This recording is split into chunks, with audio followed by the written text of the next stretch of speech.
The Bell X-1 was actually designed to take off from the ground, and it did do it in one test flight. So in order to save fuel, they took it up to altitude. The aircraft is in the bomb bay of the airplane.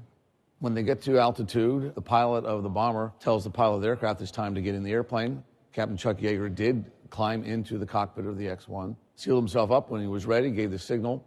The bomber literally dropped the aircraft. And once the aircraft was clear of the bomber, Yeager would fire the engines and accelerate away.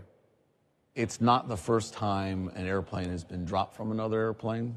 This is the first experimental aircraft to be dropped from an aircraft at altitude, like dropping a bomb. It was the first of a long line of rocket-propelled experimental aircraft that were launched the same way, up to and including the North American X-15, the world's fastest airplane. Spaceship One, while it wasn't dropped by a bomber, it had its own mothership, which carried it up to altitude. All of this is to save fuel.